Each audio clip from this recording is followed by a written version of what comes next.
Friends, don't get offline. We're actually starting our session. Hello.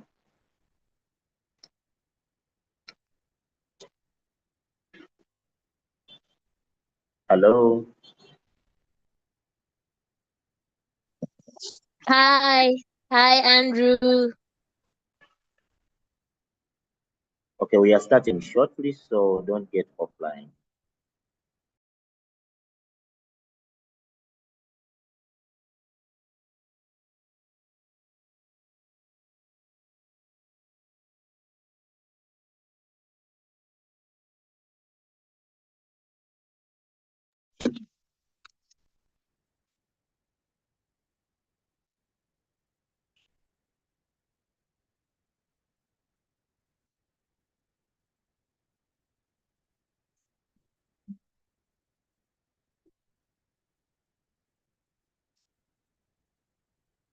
Okay. Good evening, colleagues, once again. Evening.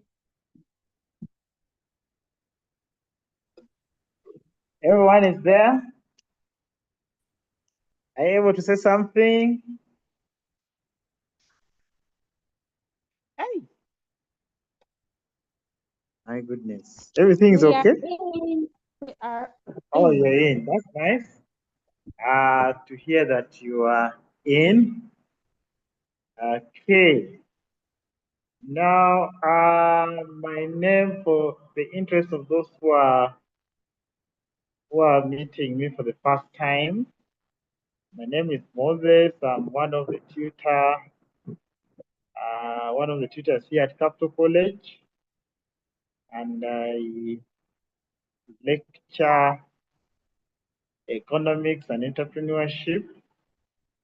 And I'm super happy to meet you today.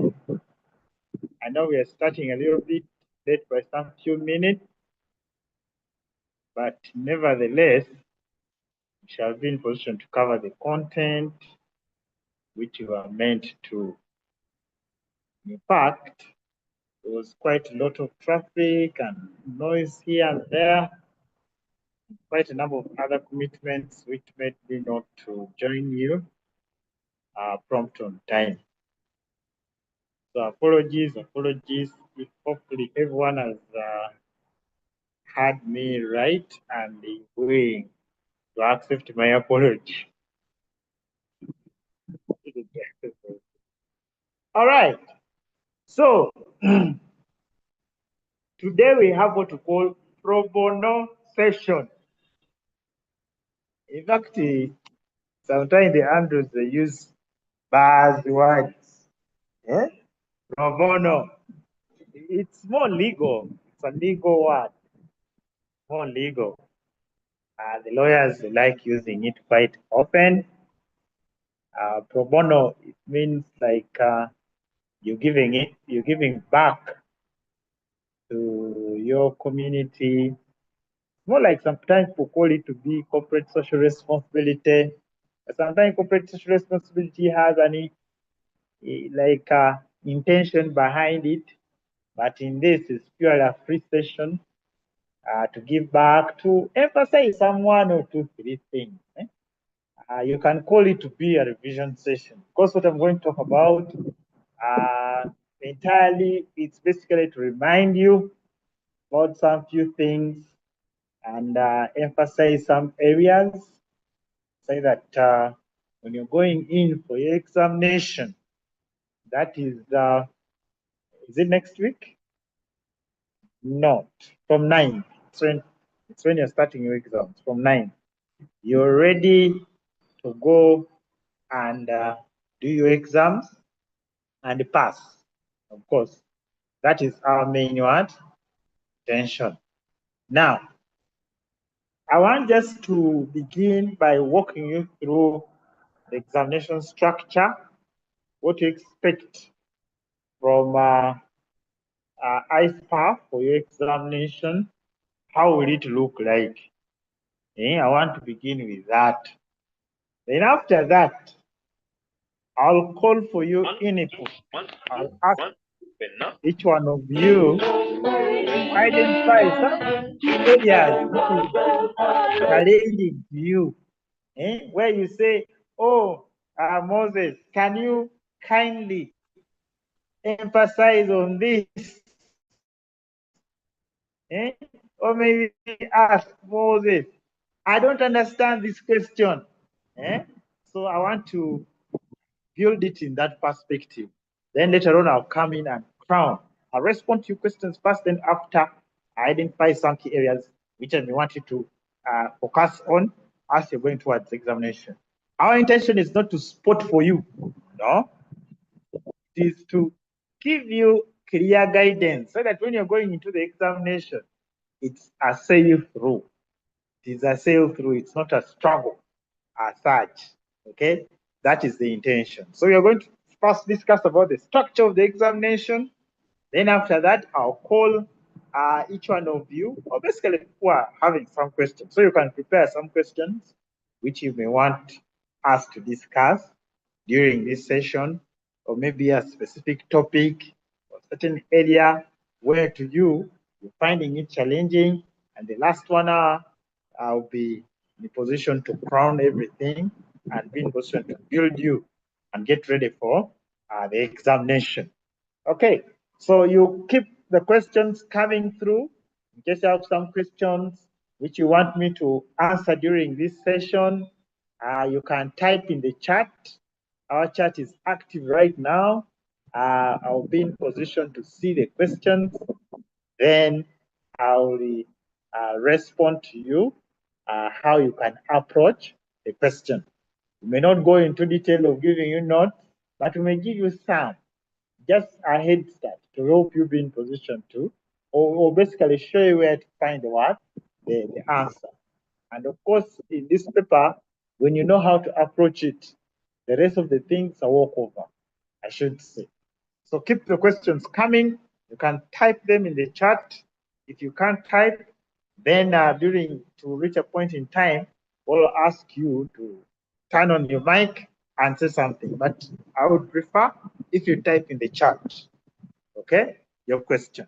Or maybe in the WhatsApp group, I don't know if that's comfortable. Is that okay with you?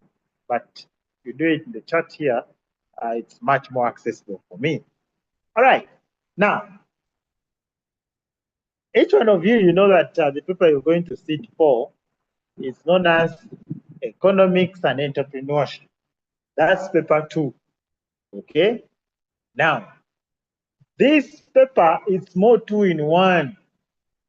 We have economics and there's entrepreneurship. Okay. During the curriculum development and review, I was part of the panelists who participated in designing this specific curriculum. And the intention was to make sure the participants, by the time you finish your course, you are able to start up your own job. That's why the element of entrepreneurship came into to play. But I don't want to dwell much into that.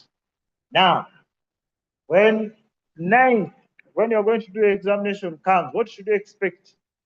In this paper, paper 2, Economics and Entrepreneurship, it comprises of 3 sections, section A, B, and C. In section A, it's entirely multiple choice questions, or what we call the MCQ. Questions with alternatives to respond to. So in section A, they'll set 20 questions. And these 20 questions are subdivided into the 2 areas, 10 for economics and the other 10 for entrepreneurship. In many cases, students, they give more attention to economics and they leave out entrepreneurship. So you need to make sure you strike a balance. Read both areas. So 10 questions economics, 10 questions for entrepreneurship. That is section A. That is multiple choice questions. Then when it comes to section B, it is entirely economics. So it's why they will set questions which relates to economics. That is in section B. And in this, they will set for you 3 questions, and you'll be expected to do only 2 out of the 3 questions. Section C has almost a similar approach with section B. In this, there will be 3 questions, and out of these 3 questions, you'll be expected to do 2 questions. So altogether, section A is compulsory. Section B, you do 2 questions. Section C, you do 2 questions. Section A, 20 marks. Section B and C comprise of 80 marks. 40 section B, 40 section C. And of course, the pass mark. If you have something above 50, you're good to go. But of course, it's good for you to score higher. Our class standard is that you should at least score 70 and above. And we shall be happy to receive someone prize winners in this specific city. This is very possible. Now, at this moment, I want to invite you questions. Do you have any specific question which you want us to start with? Or do you have probably a specific topic which you want us to visit? Or do you have maybe a specific area or a concept which you're finding it hard to understand? This is the time whereby I need you to type in the chat that question or that area so that I may be in position to emphasize. If you don't have, then I can be in position to come up with my key question to guide our discussion today. Do you have any question? And let us have an interactive class. Let us have an interactive class today. I know I'll not keep you here for a very long time, but I would like for us to do something within a shortest time possible and something which is impactful. We want this session to be impactful so that when you're going in for the examination, you're not quaking at all. So any question, can you get them coming through? Get them coming through. I want to read questions in the chat. Questions with the topic which you're finding trouble with. Then I'll be in position to respond to you. Let us make it as more interactive as possible. Any question?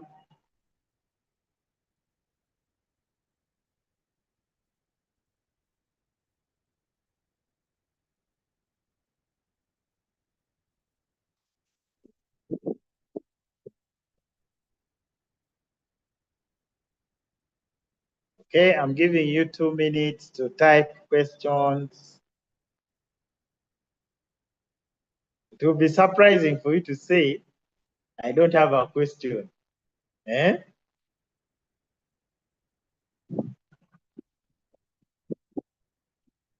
Okay.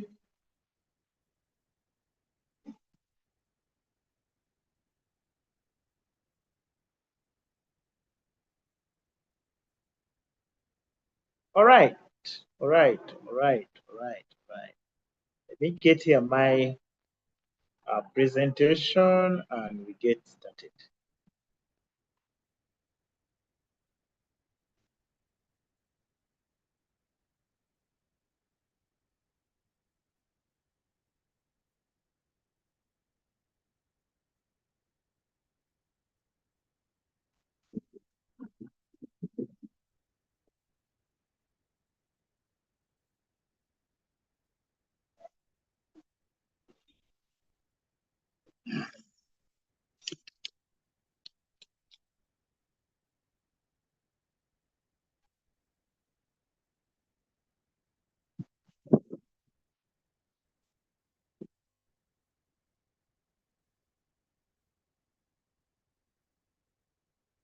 Oh, no questions in the chat.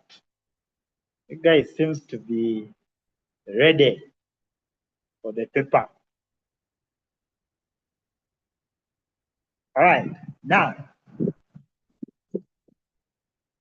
Oh, I can see one is coming through. That's nice. Do they set objectives separate or they combine in one paper? Okay, I'll respond to that as well. Thank you so much, Emmanuel, for the question. I'll be still waiting for more questions. Now, the time duration for this paper, okay? Okay, maybe I need to answer Emmanuel. Now, in the exam, the multiple choice questions are separate from the structured questions. So you find after finishing the multiple choice, they pick it and take it. Even the papers, you may not see it again. Okay? So separate from the paper, but you do it at the same time. You do it at the same one time. Both the multiple choice and the structured question. Now, time allowed. You sit this paper for 3 hours and 15 minutes. Okay? 3 hours and 15 what? Minutes. Now the 15 minutes is for you to read the question. Don't be tempted to start writing the examination without properly studying the questions. Start responding to the questions after studying thoroughly the questions. And how do you read this question? You can read it over and over again. Don't just read it once and you think you have understood what the examiner is intending you to present. You need to make sure you read at least 3 times. Read the first time, read the second time. The third time when you're reading, you're actually building your capacity to start writing what? The question, answers. Okay? And as I said, section A, B, section C, 20 marks, 3 questions. Then you do 2, then also 2 questions out of the 3. Okay? And another instruction here, which is very important, write your answer to each question on a fresh page in your answer booklet. Okay? Now, what does this mean? Maybe I need to demonstrate here what the examiner is meaning. Okay? What you're supposed to do is 1. If it's a new page, do I have here an answer booklet? I had one. Well, there is it. I think I left it somewhere down. Okay. But I can give a slight illustration using, let's say, this paper. Okay? I'm going to illustrate using this paper. Let me just share my video shortly. Let me share my video. Turn on my video. Okay. But hopefully someone can see me. Now let's say this is the answer booklet. And you have answered on this page up to maybe here. This is where the question has ended. Don't start new question on the lower part of this answer booklet. Jump and move to the next one, to the next page. The next page is where you start with the next question. Maybe the first question did was number 3, and now you're moving to number 4. So indicate your question 1, 4. Okay, on a fresh word page. If you had stopped here, don't begin a new number here. But the subsection, like for example, if you have done 4A and you have stopped midway, you can start 4B. It's okay. But when you're starting a new number, like maybe question 5, question 6, question 7, it's where you're expected to do what? Someone is saying cannot see the screen. Sorry about that. Hopefully you can see now. I'll just illustrating. You have written up to maybe here. Okay? Maybe halfway. And it's where that question has ended. What are you supposed to do?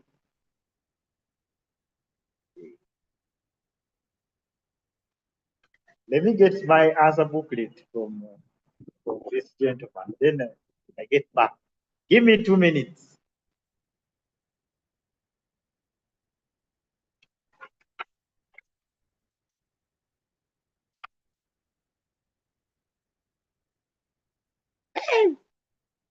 Seeing nothing. Okay.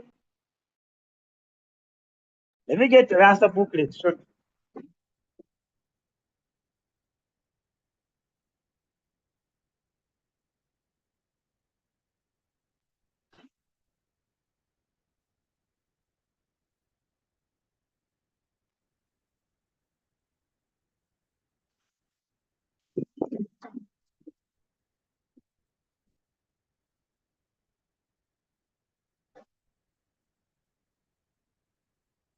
All right.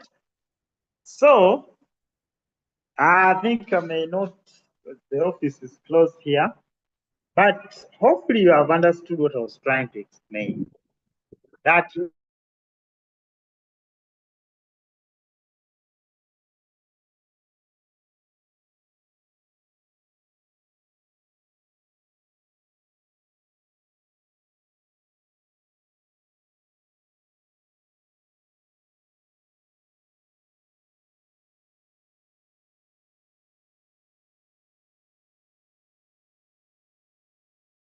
for in between here. Question number 1, you have stopped here. Don't start again from here, a new question. Go to the next one, page. In other words, like for example, let's say if I'm to use this illustration here, this is wrong if it was in an exam. For you to start a new question on this same page. In this context, you skip this page and go to a new page. Okay? So if you have written and stopped midway, you skip that page and go to a fresh one, a fresh page to start question 3. But if it's, let's say, 2B, you can do it midway. Is that okay? Is that okay? Is that okay? All together? All together, my friends? All together? Britain, have you understood? Joseph, have you understood? Yes, yes, we've understood. Aha, thank you so much. Now, as if are bringing questions, I'll be so happy to see it. I have some sample questions here for us to walk through it together. I'm not saying that the one coming tomorrow or the other day, but at least can guide us in the examination. Guide us in the examination.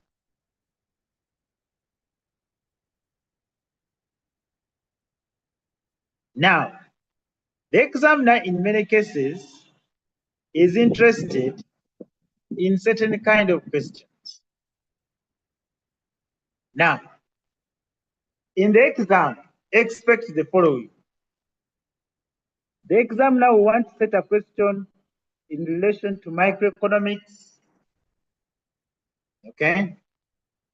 In relation to microeconomics, okay? In relation to what? To microeconomics. I want to just type something there so that you can follow the discussion.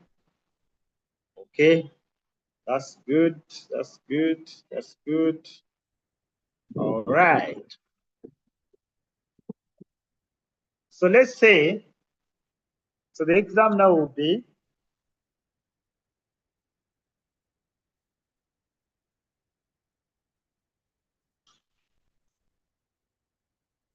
all right.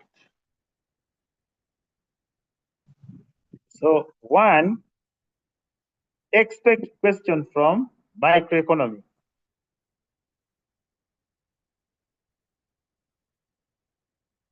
Another microeconomics, what do we have here? Expect a question from price theory.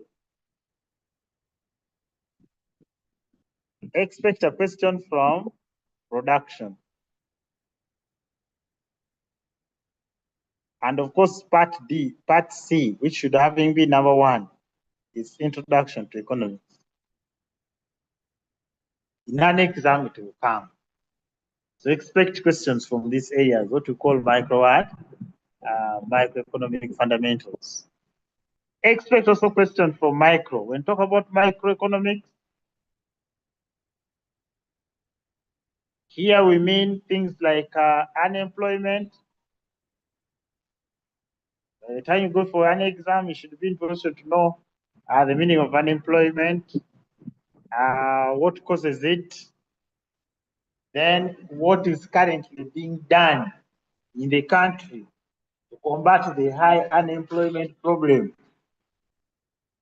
So no, in this case, the theories of unemployment, in this context, shall put emphasis on the Keynesian. You should know the Keynesian theory of unemployment. Remember, according to Keynes, what causes unemployment is shortage of demand.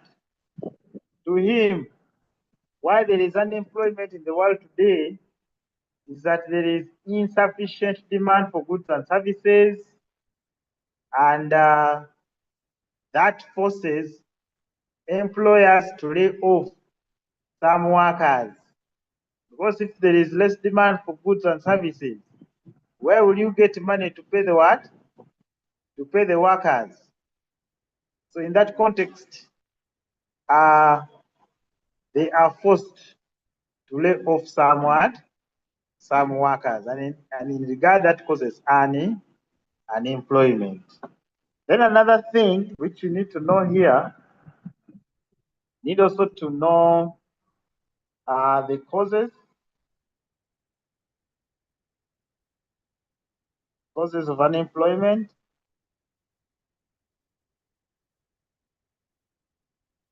and the solution. They can tell you to explain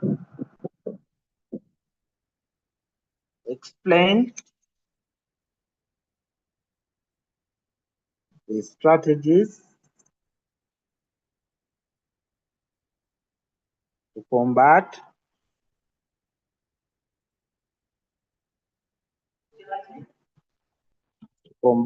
unemployment.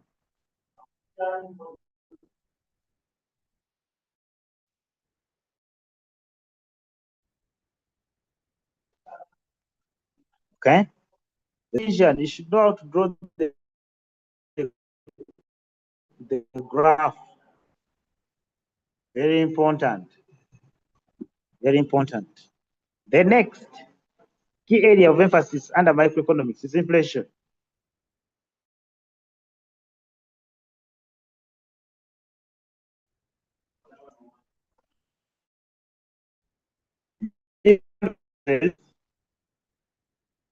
Of inflation, or what sometimes we call types of inflation,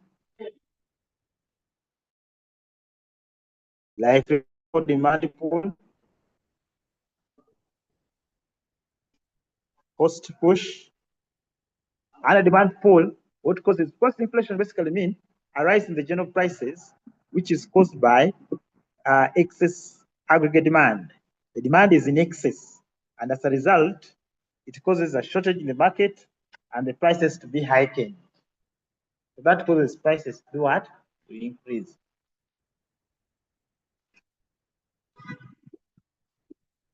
Then we have what we call cost push inflation. In this cost push inflation, because inflation said rising prices, so what is causing cost push is the increase in the cost of production. So that's what the examiner will be interested in. cost of production has risen. Under demand pool, excess demand for goods and services. Okay, so those are the key things there. Then don't go in an examination before you read also about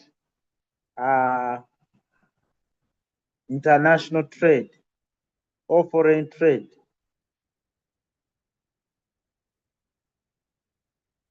And under this specifically, you need to know the things concerning balance of payment, terms of trade, and have also some insight about economic integration.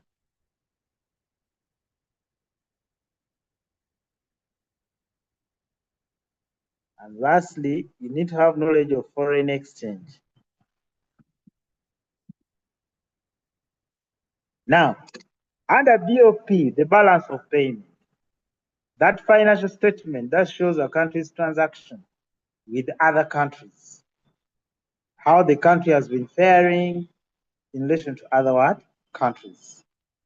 That's basically what the balance of payment. The difference between the import expenses and the like.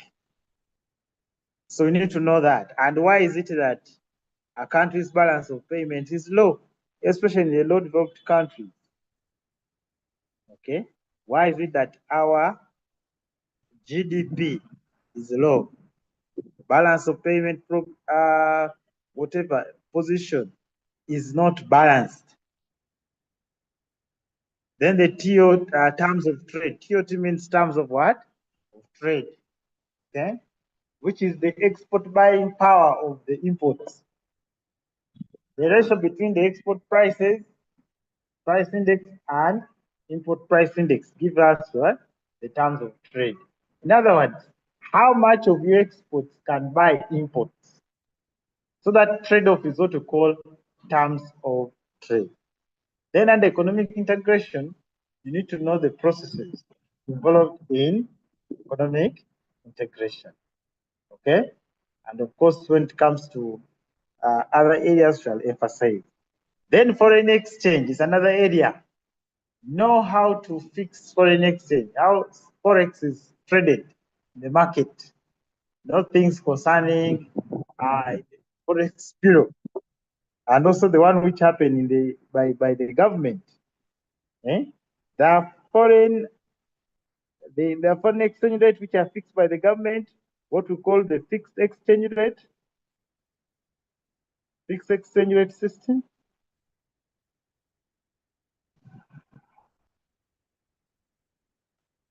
Then we have what we call managed exchange rate system. Then of course we have one which is more laissez-faire.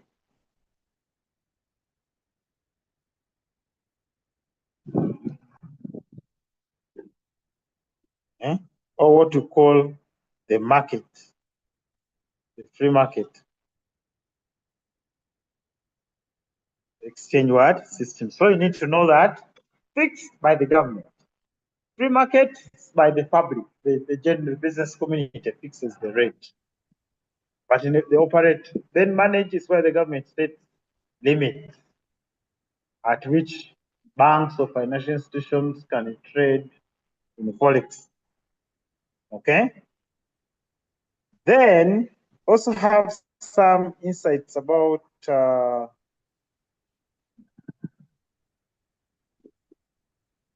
economic growth.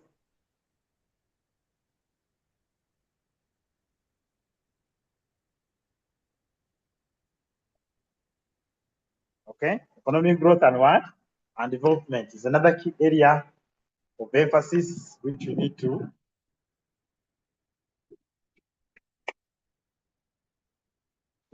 pay attention to. Then when it comes to entrepreneurship, and in this context, you need to get to know the business incubation or establishment process. How do you generate business ideas? Very key. like sources of business idea. Where do firms generate what? Get like insights where they can collect what? Revenue. Okay. Where they can collect what? Revenue. Then we need to know about that. Business idea. It's a key area of emphasis for us. Then another key area which we need to as well pay attention to, it is the entrepreneurial qualities like innovation, creativity, time management, the human resource function, which human resource does, all that.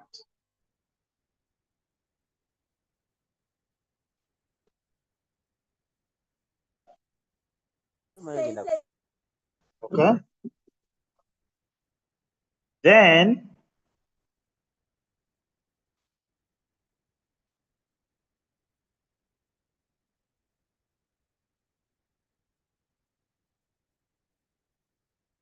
I just want to get my computer back. I lost network.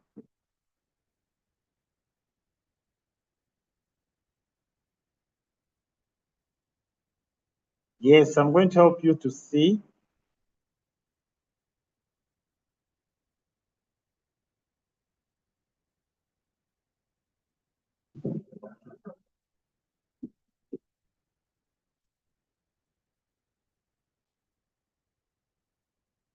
Then also in the exam, you need to be observant of such questions. I like setting it a lot.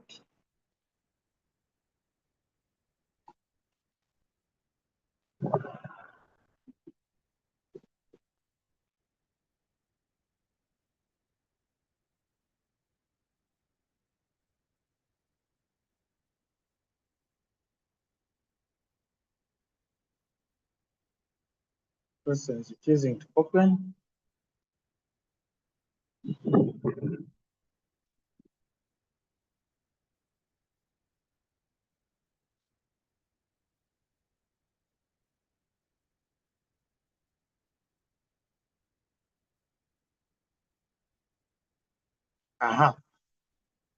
Hopefully it works.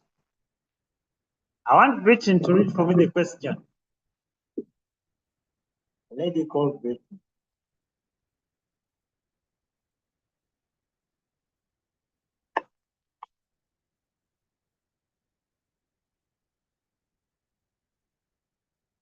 You on the call? Okay. Without any further ado, let's move on here. Of course, due to the time factor. So they can set you such a question and they ask you to calculate based on the information provided above, the price relative for each commodity for the year 2001 and interpret the results. Now, such a question, they like setting it quite often because they know some of you numbers are not your friend. Yeah? So you may not want to do what? To do question which involves manipulating figures. But this is very easy. What you do to get the price relative, shall get the current price over the base year price times what? Times 100. I get the point. You get the current year price over the base year price times what? 100. You have worked it out here. For example, the first item here is maize. Its current price is 1,200. The base year price is 1,000. So we shall do 1,200 divided by 1,000 times 100. All together. So that will give you this answer. Now, what you need to know is that if you get an answer which is greater than 100, it means there was inflation in that period. So the baseline is 100. Any answer that goes beyond 100, it means the economy experienced inflation during that process, that period. If it's less than 100, the opposite happens. The economy experienced what we call a deflation. I said earlier that inflation means the general rise in the price level for goods and services in the economy.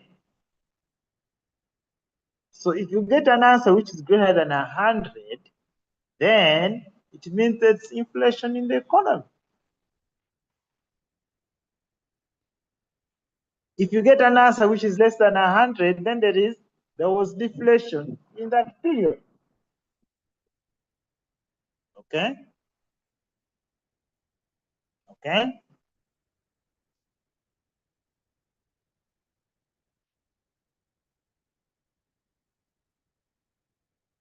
Okay. Then now the next question is about headline inflation, which basically is the increase in price of goods and services of all commodities. So headline means all goods and services, their prices are on the rise. Now the question is a very pertinent question.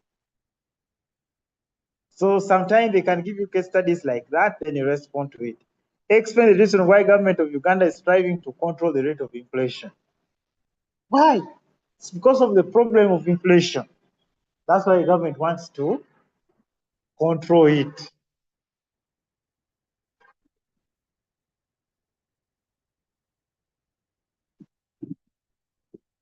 Okay.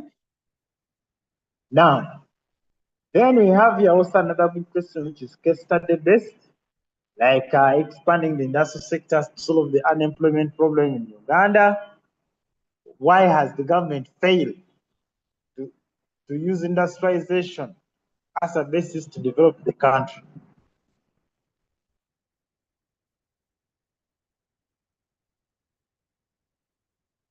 Okay.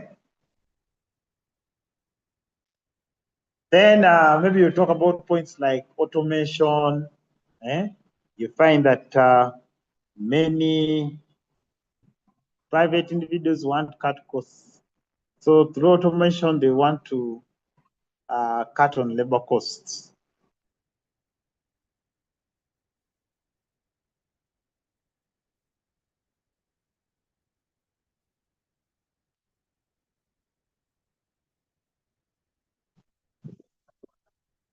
Then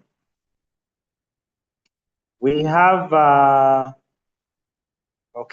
this is the next kind of question which I was talking to you about under terms of trade. So they can ask you to calculate this.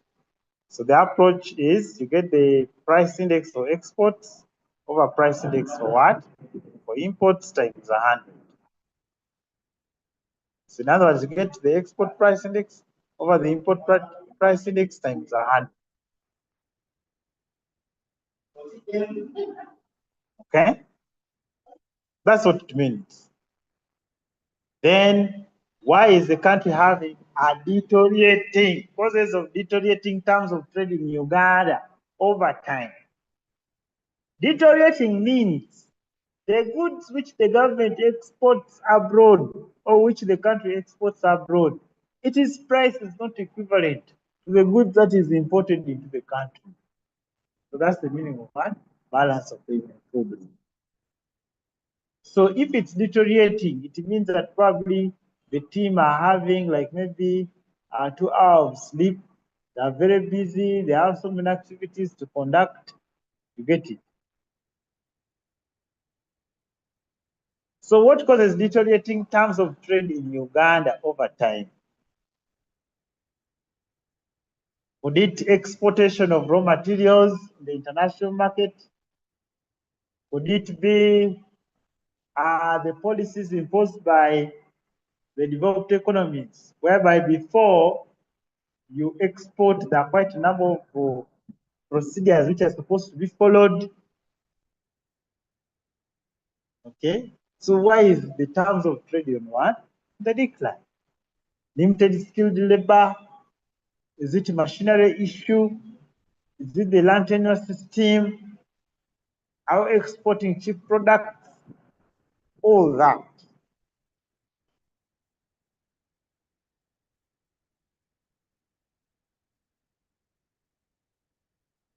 Now, when it comes to the entrepreneurship part, I just want to introduce you to certain areas, which is very important.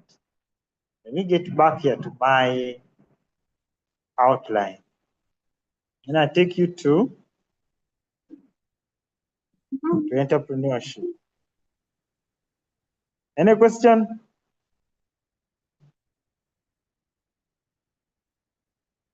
Now, I want us to be strategic. Entrepreneurship has very few topics which you can read in only one sitting.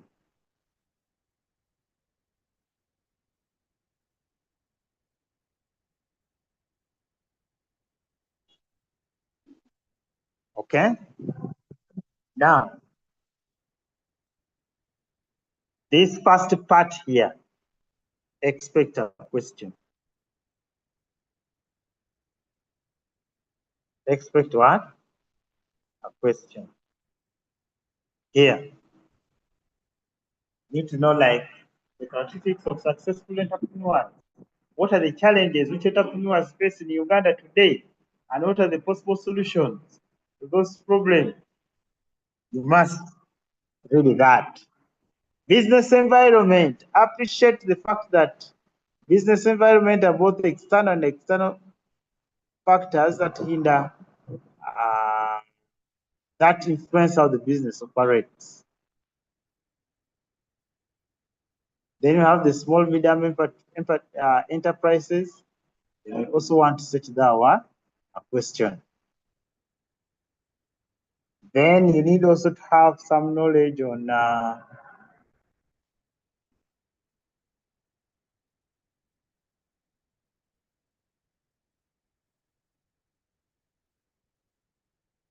okay. Then also read something about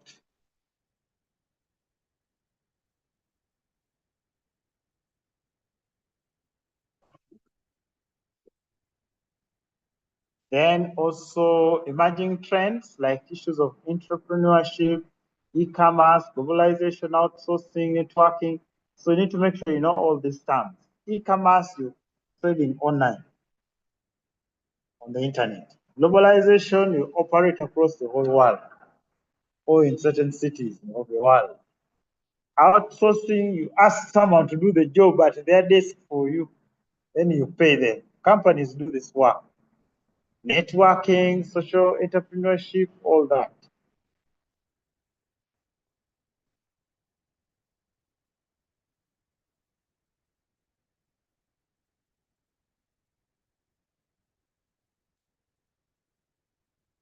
Okay. So those are the key areas under entrepreneurship which you need to know. E-commerce, online trading, globalization, outsourcing, you hire a company to come and execute that work. After they are finished, that marks the end of it.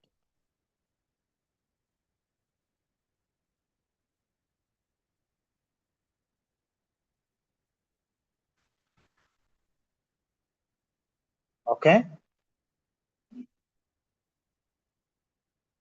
So those are the key areas which I wanted to emphasize on. Sources of finance. Okay. And those are the key areas under entrepreneurship, which I believe you're going to manage. Is that okay? Now, still here.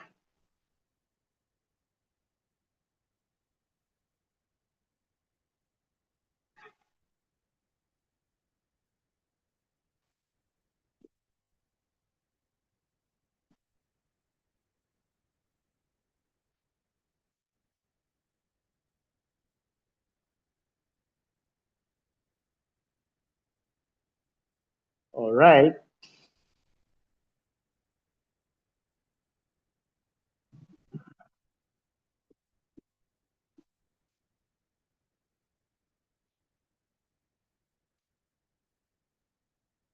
Okay. Now, just give me 3 minutes. 3 minutes. Then we continue with other additional guidance. Just in 3 minutes, please.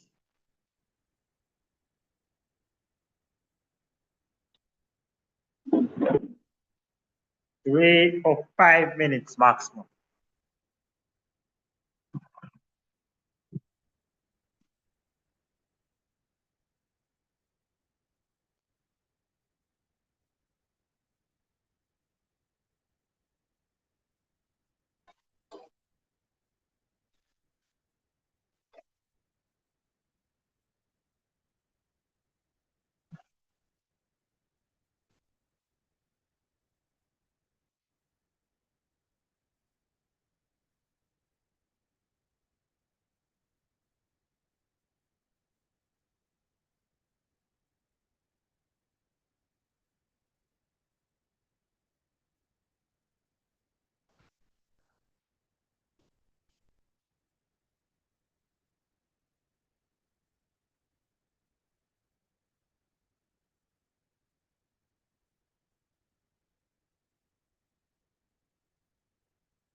Okay, I'm back.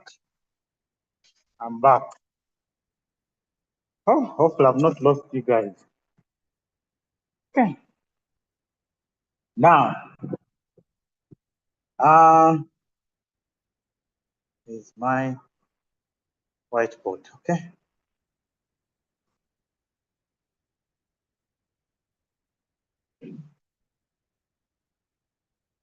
Now,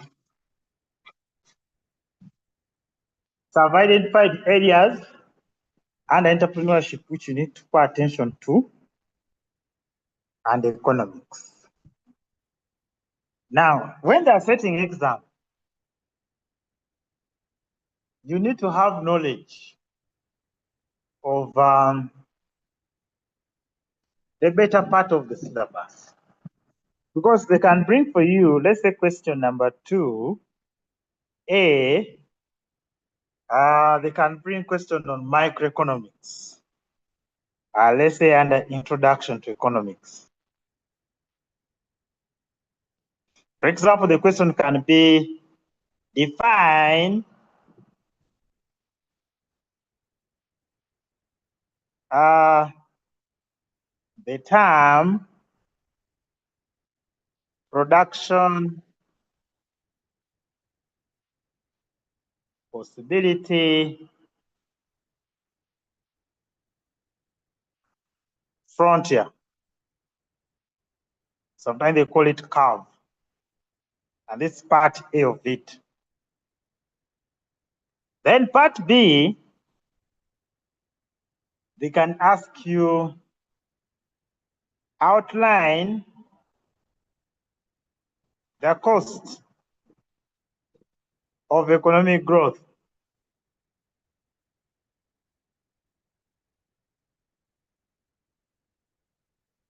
Part C, they can ask you to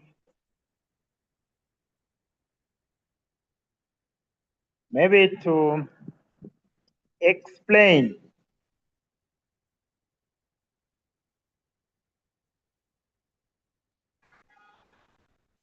five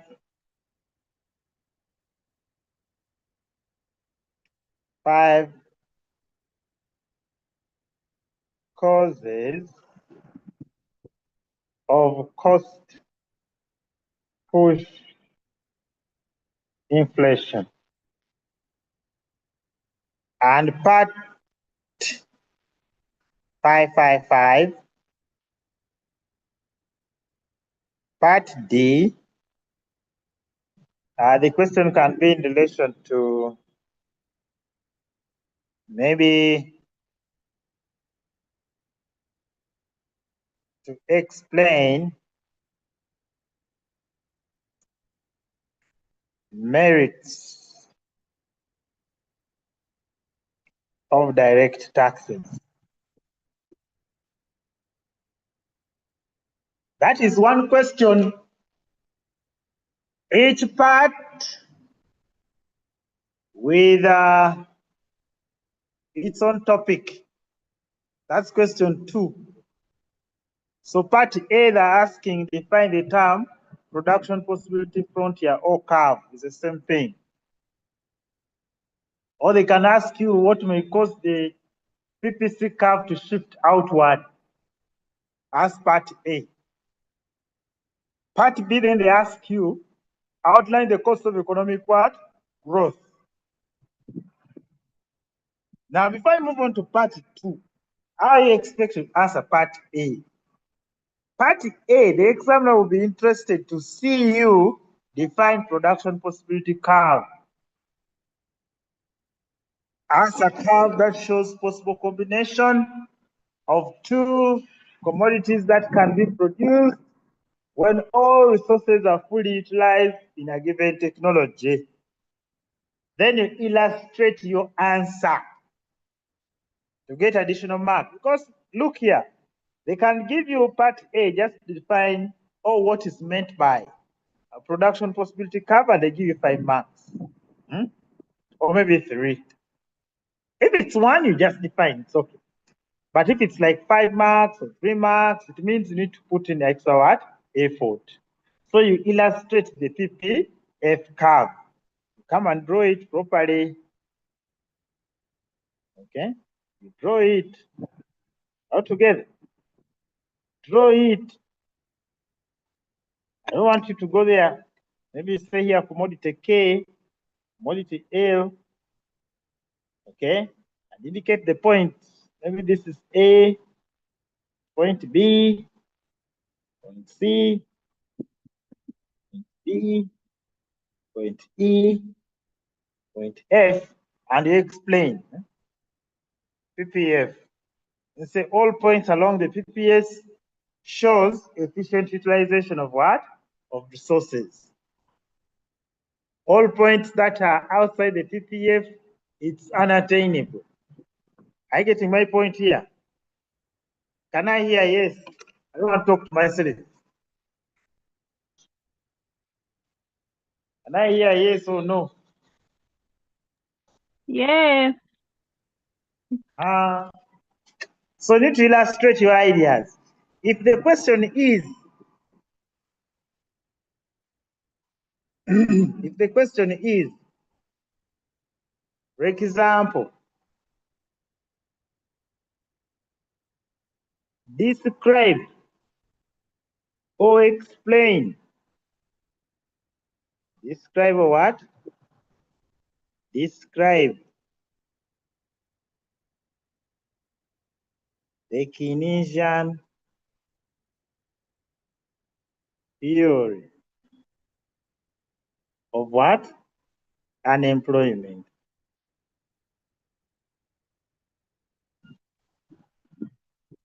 Okay?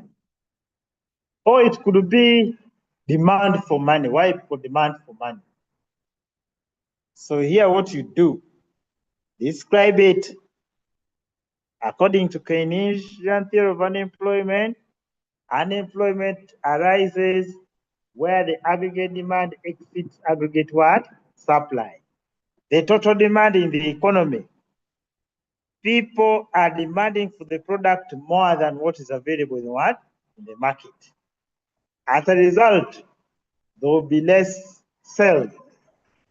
And the employer will be forced to lay off some workers, which will lead to unemployment. Altogether, to lead to unemployment. Altogether there. After that, illustrate the Keynesian, that diagram. Show it. Show it there. Aggregate supply. This is aggregate demand, which is equal to C plus I plus G plus X minus M. Who can tell me what each of those letters mean? I want to see if people are ready for the exam. Show me tell me what does this mean? What I've underlined. Who can try? In adult learning, it's always good to try.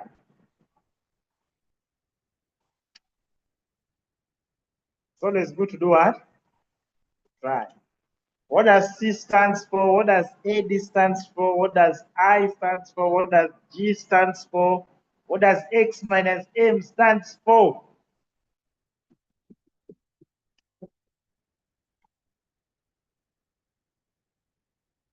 Hmm?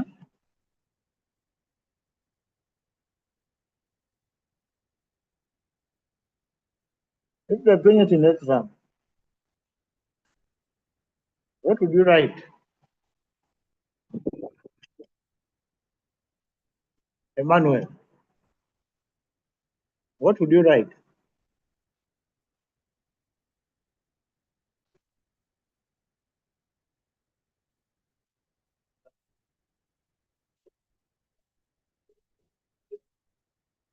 C stands for, where is Vivian? Where is Vivian? Where is that lady? She's called Vivian. Vivian, where are you? I'm here. Hey, and you're quiet. Explain for us this.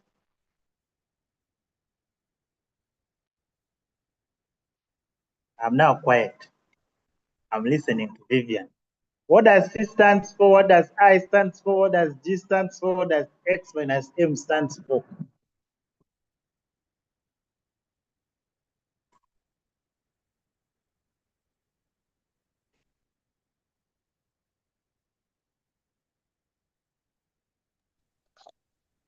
Let me give it a try. Oh yeah, please. Then the next question should be for Vivian. And C stands for consumption, expenditure. Then good. I stands for investment expenditure. Then G stands for government expenditure. X stands for exports. And then M stands for input expenditure. Yeah. So when we talk about AD, or aggregate demand, we sum or we add the demand by the households on consumption expenditure. Then we add the investment expenditure by the business community.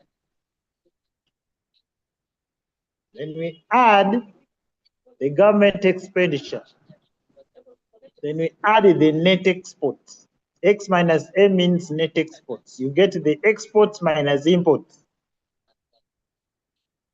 So, to Keynes or to Keynes, what causes unemployment? When you can see supply here.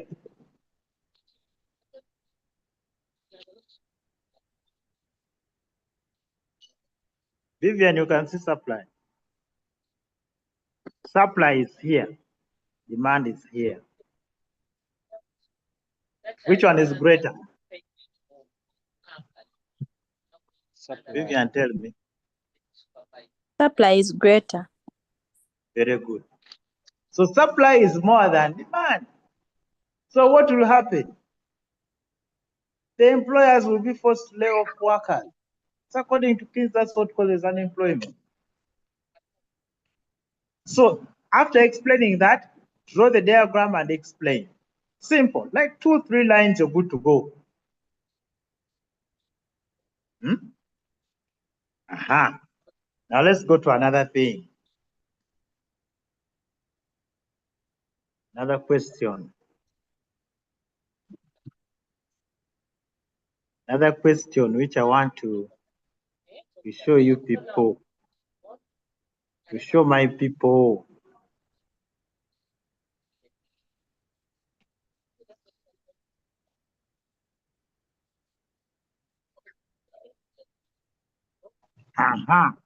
This is a good question here.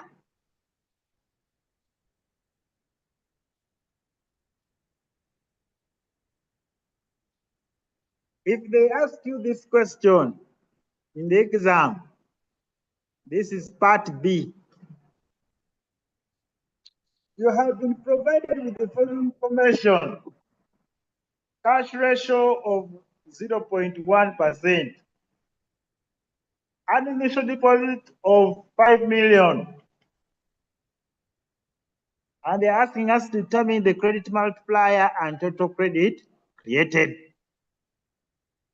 Now, what do I want you to know here? You can see just determining the total credit created, they're giving you 4 marks. And yet this is a very cheap question. In that context, what you're supposed to do, you need to first state the formula. Any question which involves computation, first state the formula. Like in this context here, we have the credit multiplier. How do we get the credit multiplier? And you state it in words. Credit multiplier is equal to 1 over what? The cash ratio.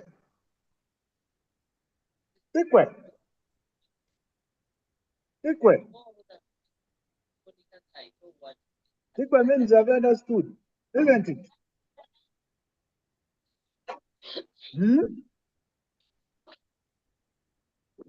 All together, my people.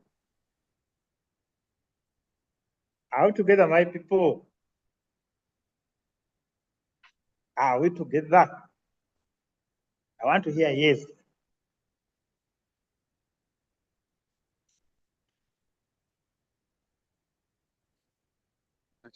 Written all together. Yes. Yes, so we are together. So, write clearly that credit multiplier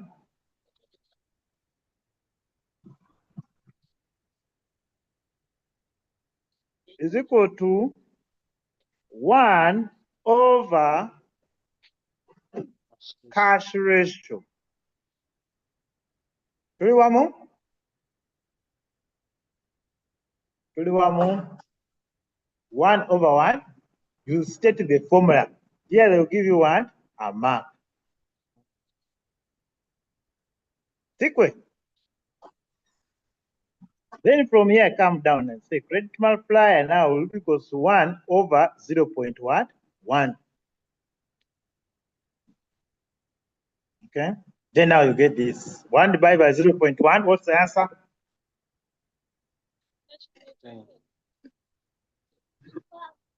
So the credit multiplier, someone with a calculator, tell me the answer. Now. What is 1 divided by 0.1? Is 10. So when you're writing 10, anything concerning multiplier, you said 10 Genesis. times. Don't just write 10. If you write Oh, 10, don't tell mommy. that is the potea. Don't tell mommy. That's potea. So you have to put there times. Maybe the question I've given you to, that when be given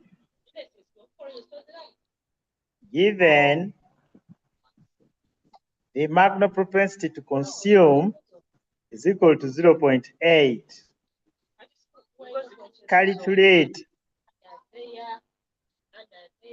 the multiplier. And they like this so much. So you say multiplier, you're together, is equal to, when you're dealing with marginal propensity to consume and national income, so you do 1 over 1 minus MPC. So this will be the multiplier, in many cases we represent it by K, b equals to 1 over 1 minus 0.8. So b equals to 1 over 1 minus 0.8 is equal to 0.2. So what is 1 divided by 0.2?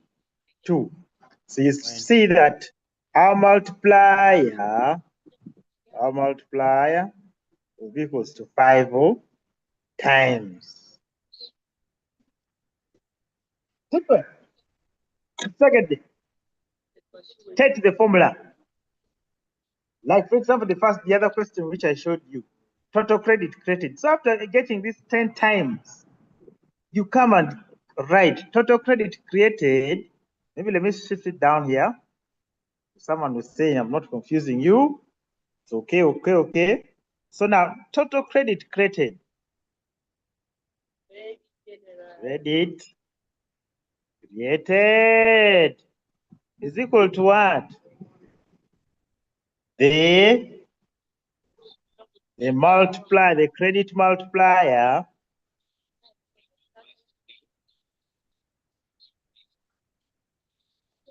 times, if you can tell me, times what? Times 10. Vivian, times what? I told you when everyone is quiet, this class monitor should tell the answer. Times what? Times 10. Times 10. Are you sure? Remember the credit multiplier was 10. So total credit created time is equal to multiplier times what? 10. The initial deposit. You remember that question? So it is 10 times initial deposit, which was 5 what? Million. So here our total credit credited will be how much? 50 million. Okay? Shillings. Because they were in shillings. So that's how we navigate. Even if it's question which they like setting, and it's suicide for you to go to an exam, if you don't know about price elasticity of demand, you need to know it. How we calculate it. Remember we said PD is equal to, when you're stating first, you write it in full the way I did here. Is equal to what? Is equal to percentage change in quantity demanded demanded over percentage change in what? In price. So down here you say PED is equal to percentage change in what? In quantity demanded over percentage change in what? In price. Then you compute. Remember, how do we get to the first one here? So the percentage change in quantity demanded, we get the new quantity, and as original quantity over original quantity times 100 what? Percent. Then the percentage change in price, get the new price, and original price over original price times 100. So the answer you get here, you divide by this, and you get the answer. Now, after getting the answer, you should know how to interpret the answer. All together here. My people, all together. I want prize winners. So, if you get an answer, which is if PED is greater than 1, the conclusion is that the demand is what? Elastic. If PED is less than 1, say it's inelastic. If PED is equal to 1, the conclusion is unitary what? Elastic. If PED is equal to 0, it is perfectly what? Perfectly inelastic.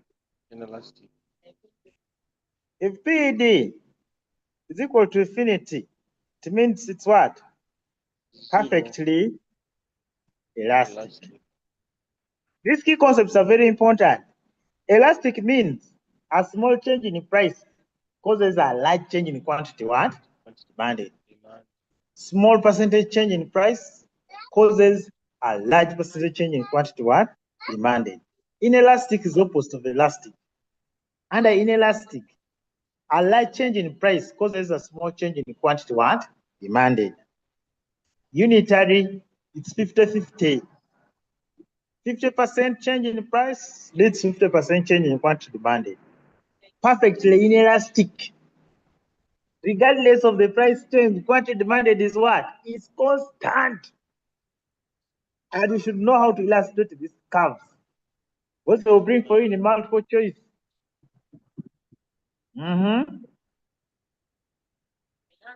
So, the question involves in computation. What do? State the formula, substitute, get your answer. If it's one which involves like money, etc. State the currency. Is it in shillings? Is it in dollars? Make sure you state that.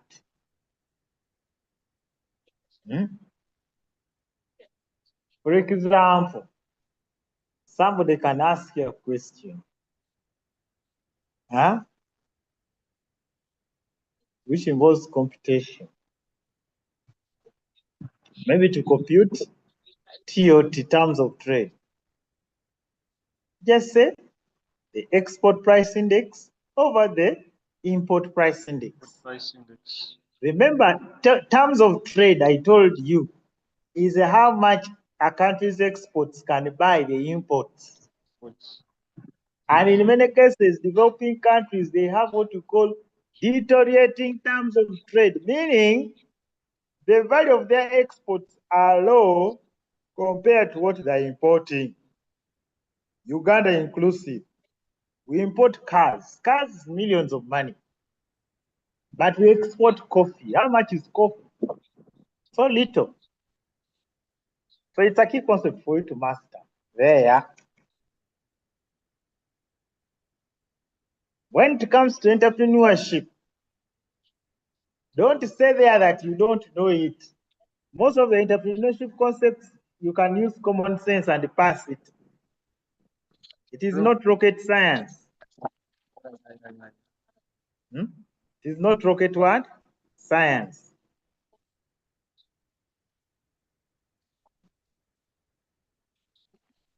Like now here. I think this question is appearing everywhere. Price index. Calculate the terms of what? Trade for each year. So here you'll say 2010, do 80 divided by 120. 2011, 300 divided by that. 2012, 240 divided by 160. It is the price index of exports over price index of imports. And the comment which I expecting for you from here, you say, is it a favorable terms of trade? If it's more than 100, it's favorable. If it's less than 100, it's unfavorable. That's the comment they expect from you, a full CPA.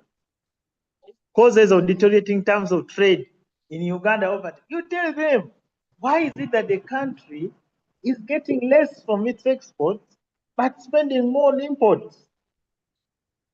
Could it be issues of quality? Could it be issues concerning bargaining? Could it be in terms of limited market? We don't have limited market. Could it be issues concerning policies, commodity agreements which are set by the international community, which is quite unfair to Uganda? All those factors. When it comes to section C, they give you a narration. Now listen here. If they give you a case study, like in this case, they have Maurice Malay, a graduate of education from Makerere University, is currently working as a head teacher in one of the prominent private schools in Kampala. His administrative skills have seen the institution grow to greater heights. Recently, the school proprietor sold some shares to close business partners. So now, from that narration, they are asking you a question. Explain to Maurice the demerits of self-employment. Self-employment means you're the boss of yourself. Business. Okay? You set up your own business and you run it. What are the merits if you're self-employed? There are risks. And you don't have like a steady flow of cash. You need enough capital to set it up.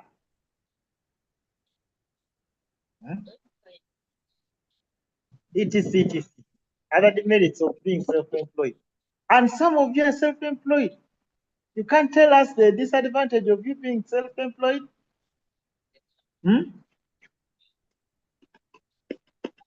If you fall sick, the business also comes to a standstill because no one understands the business.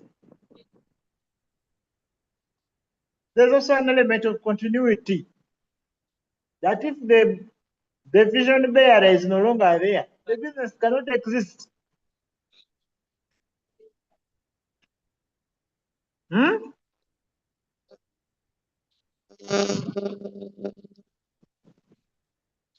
this area which I told you, sources of business ideas. Where can you get business ideas? Trade shows, you can read newspapers, you can go for a course in business, you can brainstorm. Are you getting what I'm trying to say? To get an idea, can go for trade exhibitions like in UMA, showground.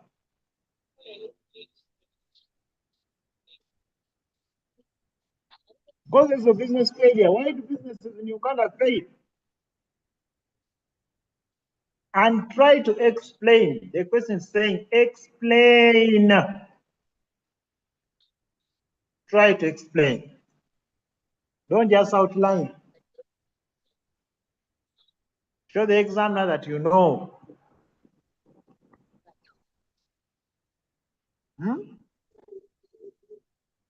Give some examples where you can.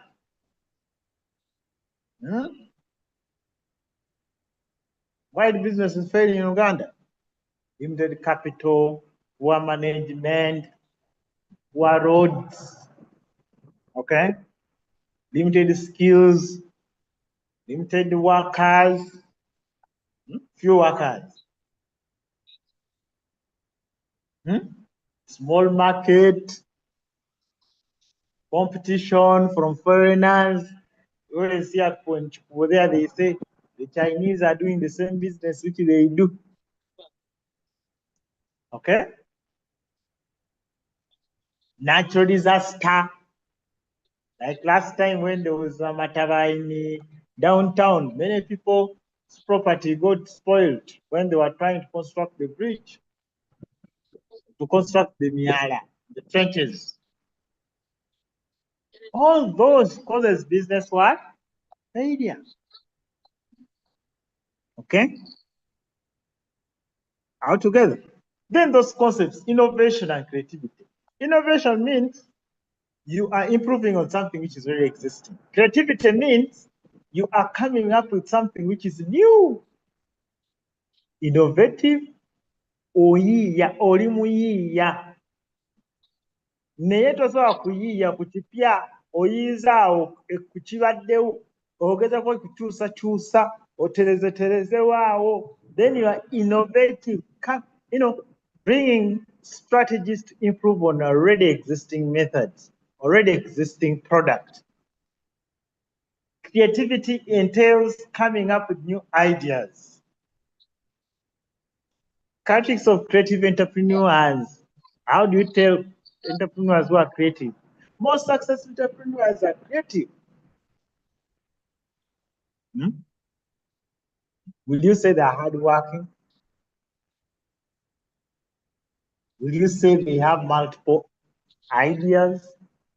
Will you say they don't stop learning? Importance of a business plan to a business. Why do you think a plan is good? There's that saying, if you fail to plan, then you're planning to fail. So why do you think a plan is good? There's no bank in Uganda. Many banks want to borrow you money, to lend you money, when you have a business plan. So it could be to solicit for funds. Plan is also to have a buy-in from probably potential investors. A plan helps in making decisions in the business. A business plan can be good for motivating employees because they know where they're going. The merits of buying an already existing business. Maybe it has its own negative past records, etc. So some of these things you can you be creative, you come up with that, you mind and see what's happening in the businesses, the stories which you always share, about what caused their business to collapse and etc. Ethics, ethics, ethics, ethics. I've said it so many times, and they want to set for you that question. Ethical principles, they like setting it so much. Ethics, don't dare go in an examination without reading it. You'll be doing an injustice to yourself. Understand also e-commerce. It's very important. Electronic commerce. Trade using the internet. Trade operating via the internet.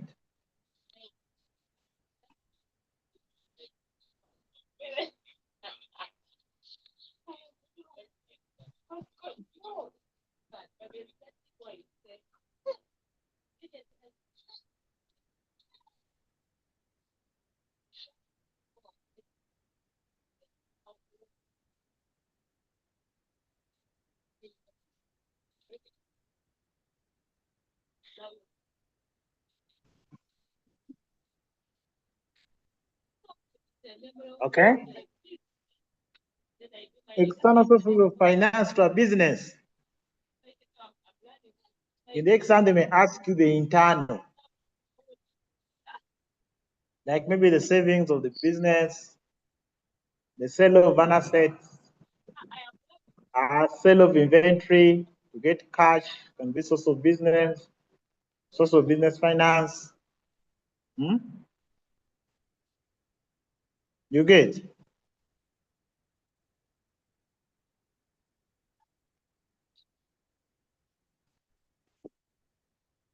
As I conclude, this is more or less the final tip. Before you start writing an exam or writing the question, go at the back of the answer booklet or on the first page. Prefer there at the back. The last paper. The second last paper. Summarize your point. If you're going to do number 3, write there number 3, outline the points there. Number 4, outline it there. After outlining, you cross. Single cross. Summarize there like 3 questions before you start writing. Because when you start writing, so many answers will be popping up. And before you finish one point, you'll having forgotten the other one, which came first. So it is very wise for you to summarize your points down so that just pick the point, explain. It will also give you an opportunity to get the examples. Just imagine you have all the answers written down and your major work which will be left just to give examples. Do you think that is wise for you to do so? Yes. Do that. Excuse me, sir. To help you to save time, to help you to have a good explanation, and that will be so powerful. Yes, Joseph. I was inquiring. You said you make our summary on which paper? We make our summary from which paper? You were guiding us how to make a summary before starting a number. And I was inquiring where should we make our summary from the answer booklet or on the answer sheet? Answer booklet. Okay. Answer booklet. You can open from that first page, open it, that first paper. Now, where they write from the first part, summarize all your answers there. Like maybe if the question is, explain the determinants of price elasticity of demand, then you outline them. Taste, number of uses, degree of necessity,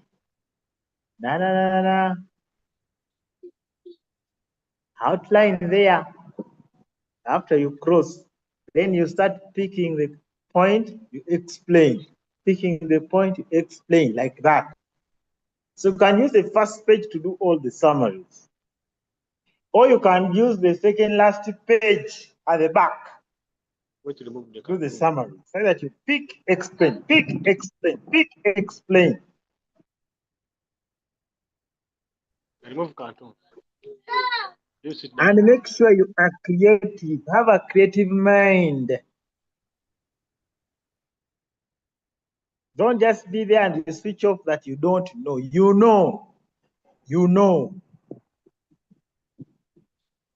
Think through the paper, think through the question, look around what's happening in Uganda or across the globe, write the answer. I told you.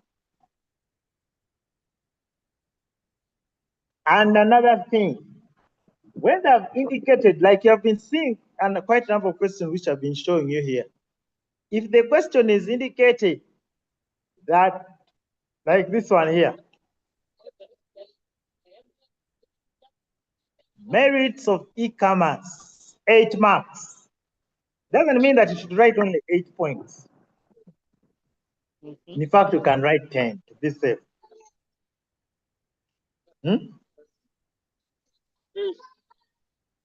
Eh? Eh? Huh? Eh? Causes of deteriorating terms of trade in Uganda, 8 marks. Doesn't mean that you write 8 points. No, you can write 10. It's okay if you have them. Why do you retain it anyway? Okay? Ay, ay, ay, ay. Is that okay?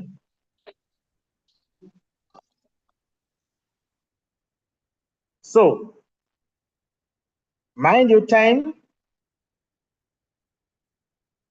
Each question should do purpose to write it for around 40 minutes. 40 minutes. Have a simple watch to use. So mind your time. Finish. Get some time to run through, to revise, to run through, to read through what you have written after the end. You never know, at the end you may get an opportunity to write again another one, another point. And if another thing, if you have not been reading, start reading now. Yeah. This thing of having pity of yourself, you say I'm very tired, you say I'm working, you say I'm an adult, it doesn't count. This is future. Deprive yourself sleep now, you'll enjoy in the future. I'm telling you, when you pass, you'll be very happy. If things do not work out, you'll be so frustrated. And you'll hate some of us. Okay? This is the time for you to start reading. It is a wrong idea for you to go partying this weekend. It is a wrong choice. Read, read, read. Wake up even for winter. Read, read. This thing will pay off. Next week, if you can, convince your boss. Ask your boss to give you leave days so that you can get time to revise. It is a wrong idea for you to think you read, you will work up to the last day, then you go for the examination. That is a gamble. Because your brain will be divided. You'll have divided attention. So what should you do? At least ask for next week to be off to read. Ask to be off to read. Limit movements during this time for examination. Limit movements, going to visit boyfriends or girlfriends. A lot can happen there. Limit those movements, at least for these 2 weeks. Will you die? Limit those movements. Limit going for those bars. Limit going for those happening places. Concentrate and read. I was shocked today when I came here at Capital College and students are not here. Yeah, I'm here at the college.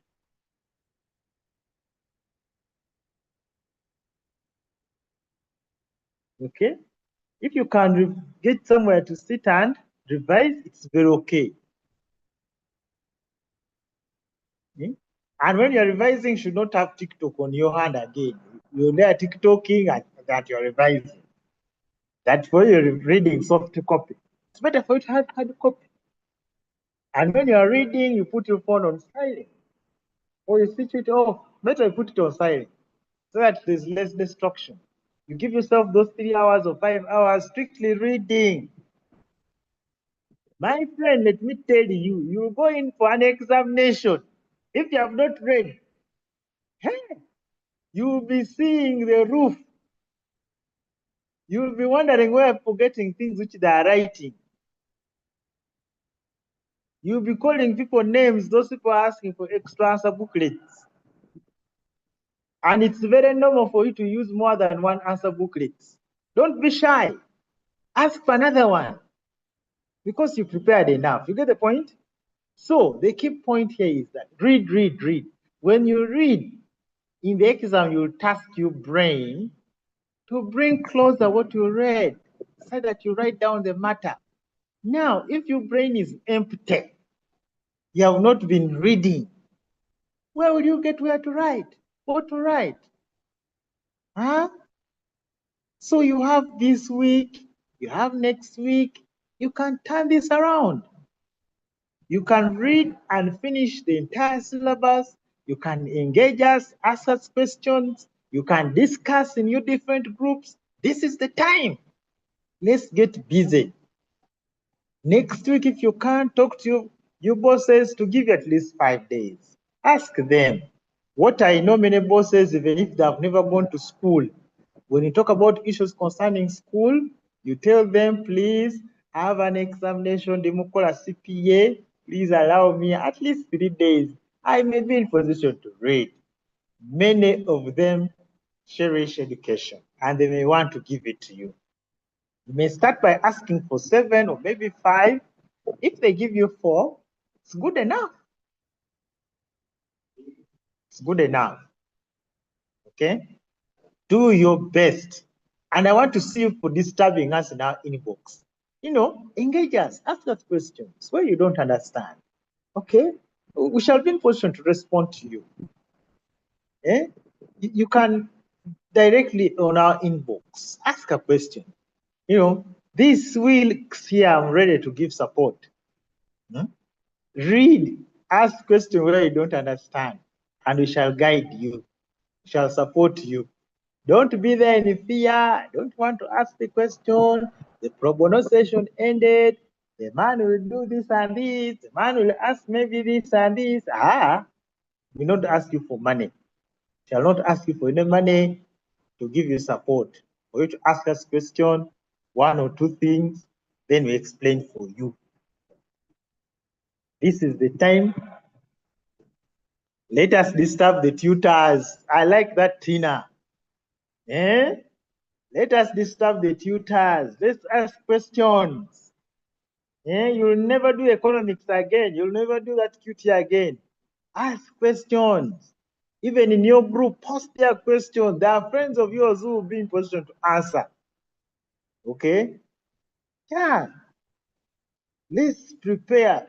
I want you to develop a winning attitude. People with winning attitude, they're always hunters. They look for knowledge. Where is it? We're having the winning attitude. But in case you're laid back, my friend, you'll be there in slumber before you get to know things are really worse.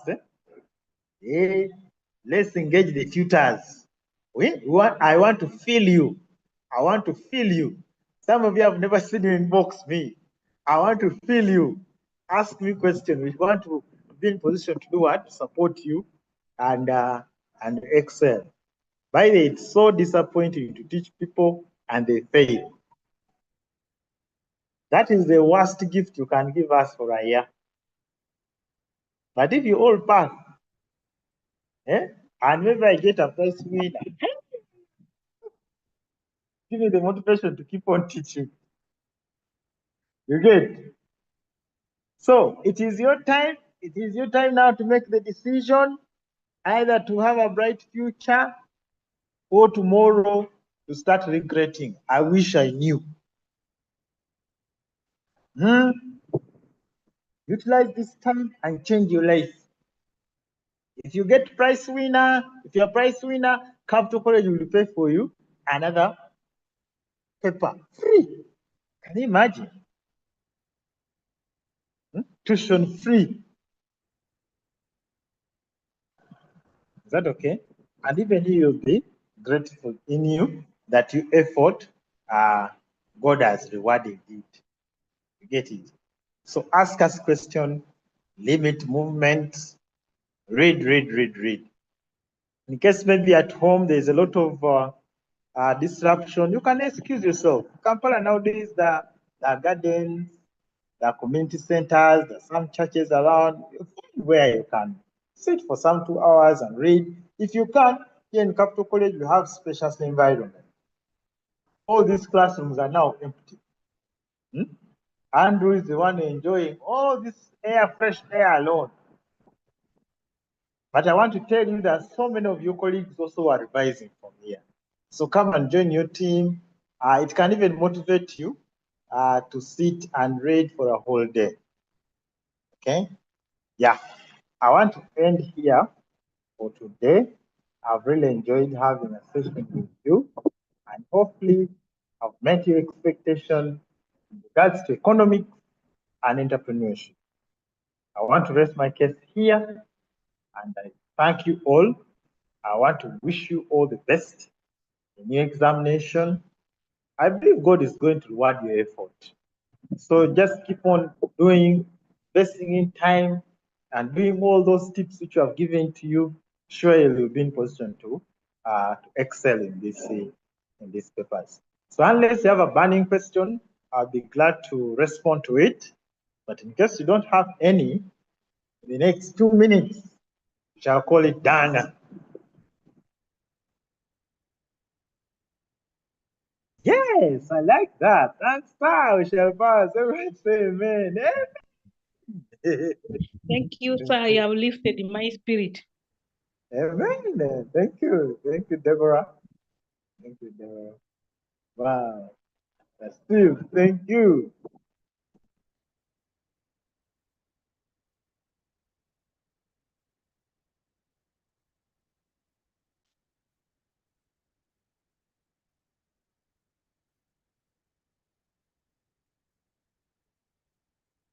All right. We have come to the end of the session, and I want to say have a blessed night.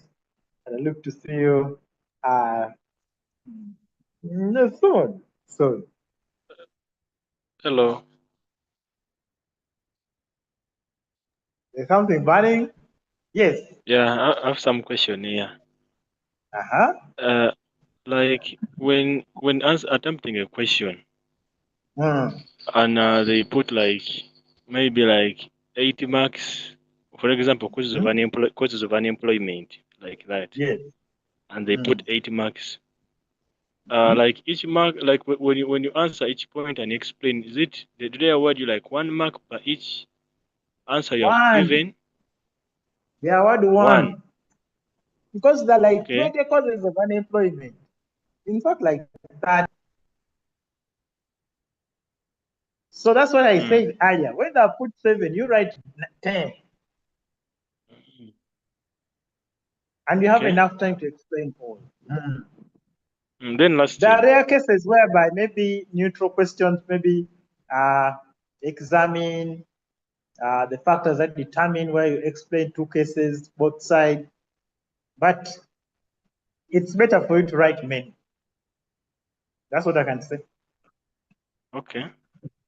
You have another one? Then lastly, does the way the tense matters when attempting a question, like in terms of tense, does it matter? Can you say that again? Like when attempting a question, does a tense matter when answering any question given? Does. Like Maybe maybe you if try the to question elaborate. is what is being done?